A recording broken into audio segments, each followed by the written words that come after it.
Hello, it's 7th of April 2021 today when I'm recording this video, and the video is about the new moon, upcoming new moon, UK time. This is going to be 12th of April, early in the morning, like very early, like 3:30 in the morning.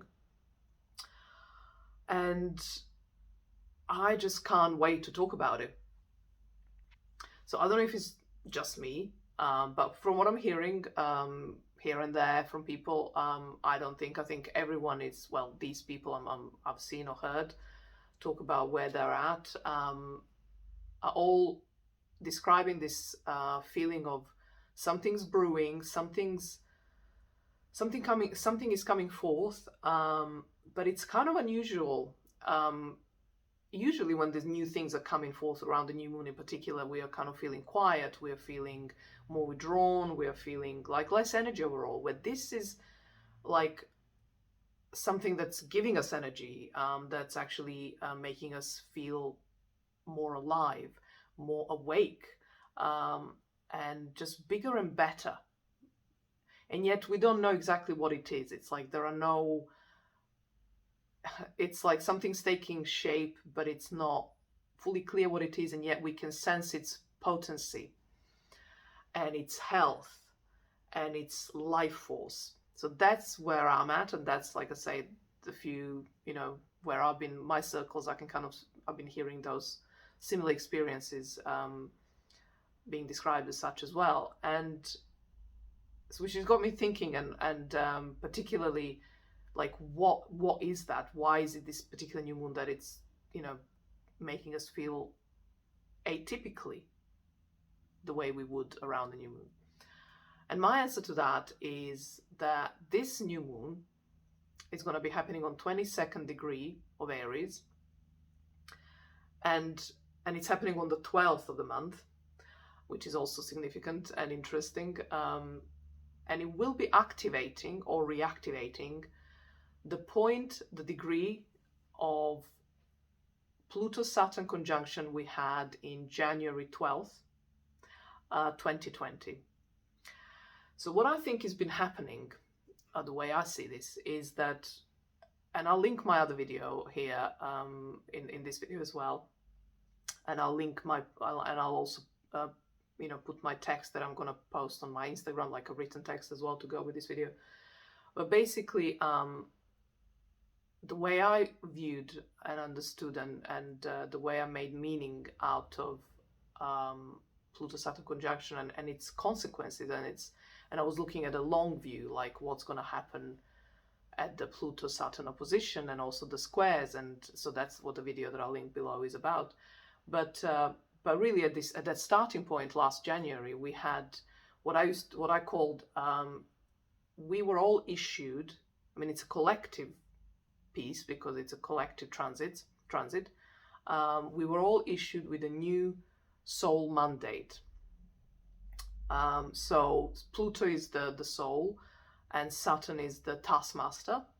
So as I say often, like, who better than to give the job of delivering the goods, delivering the results? This is a project manager like language, which is my previous life was as a project manager, than Saturn. So who else would the soul, Pluto, trust more and better than Saturn to deliver its message, its evolution? Really, it's not about message, it's evolution, it's next stage of evolution. So that's what was germinating, that's what was decided, that's what the plan was drawn out, if you like, at that meeting on 12th of January 2020. On 12th of April 2021, we have a new moon in Aries, squaring that point and therefore activating it and triggering it and reactivating it, of that Pluto-Saturn conjunction. And it's a first quarter square. So that's important because this is what everyone's feeling, and certainly what I'm feeling. The first quarter squares are when we are for the first time able to see the results of the seedling that was happening at the new conjunction. So new conjunction in this particular video of mine is the Pluto-Saturn conjunction in January, and the first quarter square is not there quarter square, but it's the new moon in Aries is acting as a first quarter square to all of us individually, to bring to deliver us to ourselves, if you like. I mean, Aries is the first sign of the zodiac. It comes after Pisces, and in the Pisces is where the womb, the collective, but also, you know, the kind of metaphorical womb of our birth is. And the ascendant is that first house, right? The Aries house. That is the moment of our birth. We come into the light, as in the life, right? You know, we get born. So what we're witnessing as we're approaching this new moon on 12th of April, we are witnessing our becoming, our own becoming. Now, this is just a phase. This is not like we become and that's it. We're done. You know, of course not. But it's certainly the first momentous kind of the first of a momentous kind that we had for a long time. And although it's collective, I mean, Pluto Saturn obviously was a collective event. It affected us individually by the default of being such a major collective earthquake, socially, socially basically, and psychically, like collective psyche. So that's what I think we're all feeling, and the excitement is like I know, and this is why I kind of put on a bit of a look where I don't necessarily care for it, but just as a metaphor. Well, I do, but that's a separate story. What I mean, it's like as a metaphor for this, like a bold version of ourselves, much more powerful. So black is the color of power, red is Aries, but also boldness. And in my case, the white hairs is kind of wisdom, you know, which is Saturn. So your own version of that, obviously. It's all coming into form, and that form is us. It's not necessarily a business, although a business would be a reflection of us, or an artwork, or a piece of writing, or a book that you've been writing. That too, but it's like who is behind it. For the first time since that January 2020, we are finally able to feel ourselves and kind of go, aha, this is for real. I'm not just in this mill, in this cauldron, in this I don't know, a juice maker or whatever, where I'm being pulped, you know, to oblivion, so I can transform, so I can change, and you know, there's more of that to come. There's no two ways about it. But we're for the first time able to drink that juice, or able to, what are the other metaphors that I use? I can't remember now. I can't think of them now. But yeah, so we're for the first time. It's not what we've done. It's not those products, those ideas that we put in place, which, like I say, could well be the case as well. But what we are all excited about, certainly I am, is the sense of me, of you, you know, for your excitement, of becoming. I'm feeling myself like I'm flashed out, like if you're drawing, you know, and there's like a sketch, and then you start, you know, filling in the gaps, and you kind of, you know, all of a sudden it comes to life. I think that's what we are all experiencing collectively, and then obviously our own individual versions of that. But remember that piece. It's not about, although I certainly have various plans for doing things like my projects that are, you know, I'm going crazy about them more than I ever have done in a long time. But for the first time, I'm having such a clear sense of the distinction between those projects being just a manifestation of me, so I'm the value, and I've given the value to those projects, those businesses, those whatever, you know. For the first time in maybe ever, I'm clear and solid and certain and undoubtful about me being the agent of that, but also me bringing the value into those things. Not that those things, once they're out, will give me value. There is such a quality difference. You must. I know these are naughty words, but still, remember. And I imagine that's the difference that you will be feeling too. And I love that. So let me just say a few words, kind of from my text. So, oh yes. So another piece, which is interesting. So also, what I've been feeling, and I imagine many everyone have been feeling too, is that sense that looking back at 2020, even some time ago at the end of it, I was saying, I'm gonna miss it. I'm gonna miss it. And what I'm gonna miss, and yet I'm not really, because it's only getting better, it's the intensity of living. Because we were thrown into, the pandemic and everything, but also, for everyone's had their own personal version of a cauldron in addition to the pandemic, all very much triggered and activated and catalyzed by the pandemic. But the beauty of 2020 was that it was that cauldron, that intensity of living, having to face our darkest fears, our darkest selves, our darkest materials, is what made life an exciting adventure. Scary, but exciting. So, and that energy of that is the thriving energy, is the energy of thriving. So even though if you were not seeing yourself progress or do, produce stuff, make stuff happen, blah, blah, that's not the point. The thriving is the energy of you. Blossoming is slightly too soft a term for what I want to say. Kind of, I want to evoke that sense of, I'm thinking of like an artwork I saw some years ago, like a Transformers movie thing. They just kind of, it's looking pretty ugly and it's looking pretty messy and actually shapeless, like you think of a Transformer.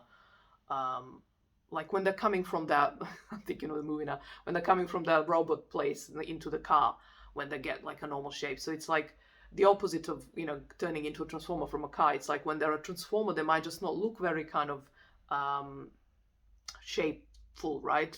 Kind of creature, whatever. And then they're becoming the car. Slowly you can see them moving. So it's the thriving I'm talking about. You become a car. It's not about blossoming. It's about hard work. Pluto, Saturn, it's friction, it's intensity, it's like volcanic lava, tectonic movements. It's nothing light or pretty or lovely about it. But it's exactly that makes us feel so alive. That's a Pluto gift. And Saturn is the container. So Saturn is the car, or the mechanics of the transformer. And the Pluto is that power of feeling like so powerful and amazing that you're able to do what the transformer, I'm sticking with the movie metaphor, right? You're with me, hopefully. So that's the thriving piece I'm talking about. And then I certainly love that. And I think all of us do. And I invite you to consider, if you think you don't, just consider, or even make yourself cry over a song or something. And I don't know. I mean, I would be surprised that you won't find a beautiful aliveness in that state. And which is, when I think of heartbreak, I almost seek it or want it, because it's kind of like being an adrenaline junkie, maybe, in a way, but it's, as addictions go, I think this is a good one, to want to feel that aliveness, to be shaken by life, so anyway, don't want to elaborate further on that, but you're hopefully getting my point. So my point is that all of this that we've been through, maybe it's time to also own how much we actually loved that experience and how we thrived in it, and then to remember what we've been through in terms of our own internal inferno, hell, cauldron, whatever, or external, if your life was like that you had a lot of external stuff happening. So remember that, and get excited about what car, this metaphor, what car is this transformer right, gonna create once it all kind of, gets into shape of a car, I think that's all that transform into cars, don't they? I think, or trucks, even some kind of vehicle, right? So your vehicle, your body is a vehicle, your form is a vehicle, right? So I like the metaphor. Okay, so get excited about that and get curious, and I'm sure you are ready. That's my point about this new moon. I think we're all feeling this excitement and maybe just not know what it is about, so hopefully I'm putting words to it. And the Sabian symbol. So the Sabian symbol for this new moon is a woman in pastel colors carrying a heavy and valuable but veiled load. So a woman in pastel colors carrying a heavy and valuable but veiled load. So you see, I mean, I don't know. At least, I mean, okay, I may be fitting, which we kind of is how we do. It's how one lives one's life. I think we fit things into what we want to fit them into. It just shows us our power. Not that we are, what's the word? Trying to, can't think of it anyway. My point is that the image of this Sabian symbol to me actually speaks of this process since the Saturn Pluto conjunction of that being the whole year up until now being the new moon phase of darkness, you know, where we couldn't, it veiled, right? It couldn't, not all was visible. And yet, I mean, it's been over a year since we had since the conjunction, the Pluto-Saturn conjunction. So some parts of you have become known to you, and they were the new parts of you. Your old identities have died, and some new have emerged. But this new moon is saying there is more to you than meets the eye. More of you that you're letting on, which is obviously to an extent, it's how, you know, it's just the way humans are, and we should be. I mean, it's, yeah. But the point here is that there is more of you that needs to come out, that you're hiding because, and that list can go on. I'll just offer a couple of few suggestions. This is certainly my experience, so this is not me telling you what you're feeling, but it's, you know, sharing how I've been feeling and then using a language that will make this more universal. I'm a fifth line profile, and it will apply to some, I'm sure. So maybe some of the reasons you are holding back are, let me see what I jotted down here. Yeah, you don't think much of them. You take them for granted, like talents or skills or your qualities. You know, who are you? Like, what makes you tick? There are so many. Well, there are many parts of you. This would suggest that I don't know. Certainly in my case, that are so that tickle you. That your juices get really tasty and nutritious to you. But you sort of think, well, you know, maybe you don't maybe think of any of them because, like I say, you're used to it. But the world will need them, or maybe you are. You think those juices are not nice because who mixes, I don't know, grass from the backyard and some raw chestnuts with whiskey and I don't know, cream or something. Actually, I'm thinking I quite like the idea of that. Anyway, my point is, you might think what you got is not nice or light, or light as in, light versus dark, right?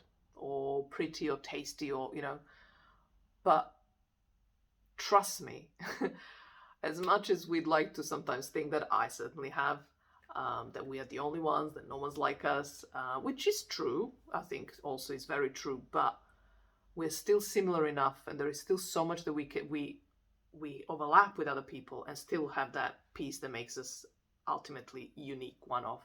But there is that overlap of us, including those juices or those parts of it that you're still hiding, that will appeal to some, and maybe many, or certainly some. So do you think that, it's not, yes, there will be a part of the world that may think it's not pretty and that will agree with you being so self-deprecating, I think, or self-critical. But there are so many others that will find the beauty that you actually really feel there is in those parts of you that you're hiding, but you're just, afraid to admit because, and this is the third reason you might be doing all this, is a fear of rejection. And yet, as I was talking to someone recently, I've experienced this over and over again. And this is Chiron in Aries piece in particular, which is what we all are experiencing now. And this new moon isn't conjunct Chiron, but it will be, but it is in Aries, and Chiron is in Aries. So we are all living the theme of Chiron in Aries, one way or another. And the piece there is that the rejection, we assume it, and we'll get it. And we know it's definitely, especially if you have Chiron in Aries or Venus in Aries or whatever, the piece is the theories of rejection, but we'll find that every time we put ourselves out there in that from that place of super vulnerability and honesty and openness, we actually we are well received. We find no rejection. And the rejection usually happens with the world that we kind of left already anyway, and we don't want to show it to that world. And we don't know who that world is. Usually our family, our extended families, co-workers, local people, neighbors, people that just happen to be in your life, not because you chose them or they share your vibration, but because they just come with as part of the rest of your life logistics or whatever. So my point is that the fear of rejection is often unfounded, is my point. And so if that's your reason for hiding it, don't. And then if none of this is kind of like you're still feeling anxious, I'm going to say, trust me, that you will, after this new moon, you will feel, you will be ready. You will be shown the courage that you think you don't have. You will be shown it. You will be shown that you have it.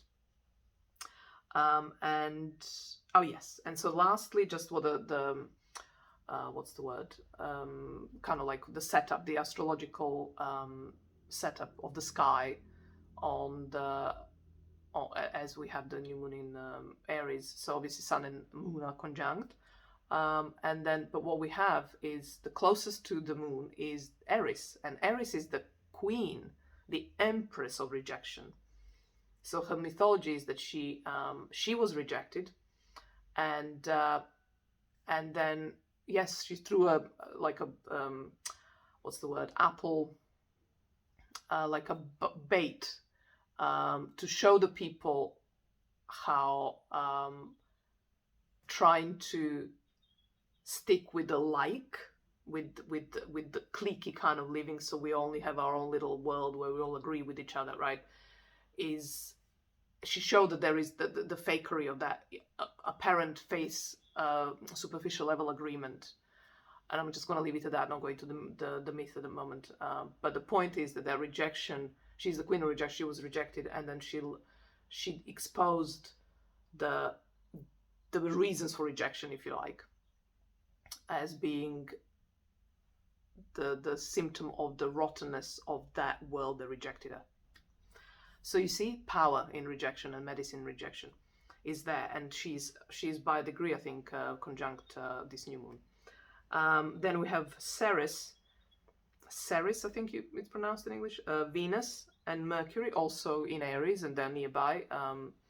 Ceres and Venus are particularly close to the moon, and Mercury is a bit further away, and Chiron is there as well, even further away, so they're not conjunct, but they're in Aries, and they're like Aries style courage, kind of soothing balms to all those fears.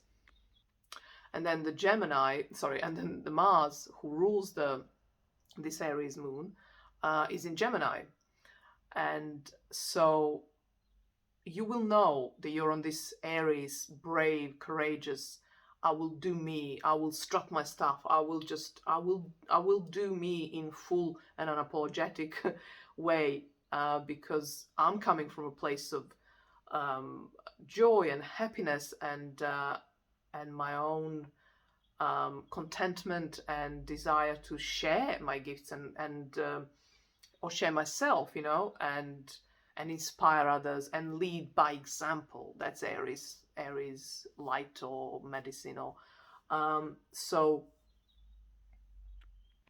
when you follow this, when you do this Aries piece, courageously, and not fear rejection and see rejection as medicine, you will, because that's Mars, right? How we act, you will know that you're on the right path, because North Node is also in Gemini. So I love the fact that the ruler of this moon, with all its wounding, especially as highlighted by Chiron in Aries, is actually like balmed or healed by the fact that its ruler, like I say, is in Gemini, where we have the North Node, and North Node is essentially the collective North Node, like current transiting North Node, right? That is actually like the true North, the compass, moral compass, if you like, even though the M word is, but still, is a sign that we're on the right path if we are following that North Node. So, and the last but not least, all of this is blessed. This moon and this whole Aries energy is blessed by Jupiter in Aquarius. And so he's saying this rejection piece, this fear of us, coming more fully into ourselves and showing ourselves up as such.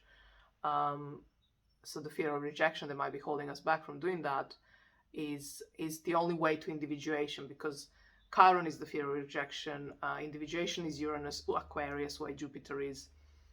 And that sextiling, so very supportive aspect to this new moon. So if we want to move from Saturn, the old world, right, to and individuate and emancipate ourselves into the Aquarian age, into the Uranus archetype, we must walk that bridge of rejection, which is Chiron. So Jupiter is saying, yeah, I got you. You got this. There is nothing to fear. And with that, I love you and leave you, and have a fabulous new moon in Aries, and I shall see you on the other side.